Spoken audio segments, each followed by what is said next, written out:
काँग्रेसचा एक तथाकथित नेता या जिल्ह्यामध्ये आहे, त्यांना असं वाटतं की सगळं मीच करतो आणि त्याने आपल्या गळ्यातली माळ सन्मान्य महाराजांच्या गळ्यात घातली आणि आता पराभवाचं सावट ज्या वेळेला त्यांच्यापर्यंत येऊन पोचले आणि त्यामुळे अशा प्रकारचं कॅम्पेनिंग करण्याची त्यांच्यावर पाळी आलेली आहे।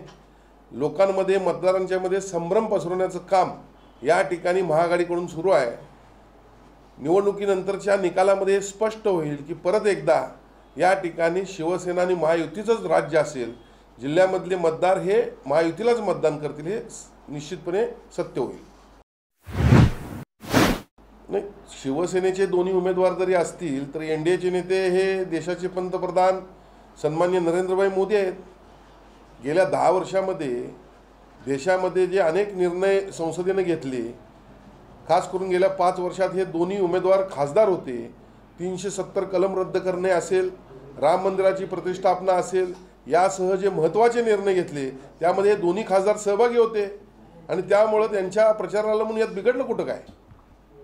देशामध्ये नरेंद्र मोदी साहेबांच्या रूपानं एनडीएची मोठ्या प्रमाणात लाट आहे आणि त्यामुळं मतदारांच्या मध्ये संभ्रम पसरवण्याचं काम जर कोण करत असेल तर हे काँग्रेसचे आणि आघाडीचे लोक करतायत, कारण त्यांना पराभव समोर दिसू लागलाय।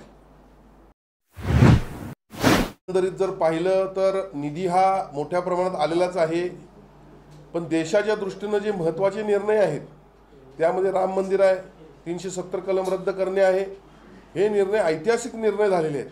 आणि त्याचबरोबर पूर्वी जर आपण पाहिलं तर सैन्याला लागणारे अनेक गोष्टी, मग क्षेपणास्त्र असतील, बुलेट प्रूफ जॅकेट्स असतील, विमानं असतील, ही आपण आयात करायचो आणि कोट्यावधी डॉलरच्या माध्यमातून आपल्याला त्याची रक्कम अदा करावी लागायची। आज जर पाहिलं तर ब्रह्मोस क्षेपणास्त्र असेल, बुलेट प्रूफ जॅकेट आपण म्हणजे कमी हलकी, सर्वात हलकी जगातली बुलेट प्रूफ जॅकेट्स असतील, ही याची मॅन्युफॅक्चरिंग या आपण भारतानं सुरू केली आणि याची निर्यात आपण करतो आणि म्हणून गेल्या वर्षामध्ये आतापर्यंत 21,000 कोटीची निर्यात आपण ब्रह्मोस क्षेपणास्त्र फिलिपाईन्ससह अनेक देशांना दिलेले आहे आणि त्यामुळं प्रचंड मोठ्या प्रमाणामध्ये देशाची प्रगती सुरू आहे आणि देशामध्ये निश्चितपणे आनंदाचं वातावरण आहे। येणाऱ्या या निवडणुकीमध्ये एनडीएचे सर्व उमेदवार निवडून येतील याची मला खात्री आहे। गादीचा मान नेहमीच एनडीएने ठेवलेला आहे। सन्माननीय युवराज संभाजीराजे यांना एनडीएनं राज्यसभेवर घेतलं होतं ना, मग त्या गादीचा मान ठेवूनच घेतलं ना। खरं म्हणजे आज छत्रपती शाहू महाराजांचं मत जरी एनडीएच्या विरोधात असतं तरी महाआघाडीला मोठी संधी होती की या ठिकाणी त्यांना राज्यसभेवर घेणं आणि त्यामुळं गादीचा मान अपमानाचा प्रश्न उद्भवला नसता। मी तर असं म्हणेन की या आदांतरित इलेक्शन ही आदांतरित कोणी निवडून येऊ शकतं, या आदांतरित गोष्टीत त्यांना ढकलण्यापेक्षा तुम्ही जर राज्यसभेवर त्यांना घेतलं असतं तर गादीचा मान राखला गेला असता।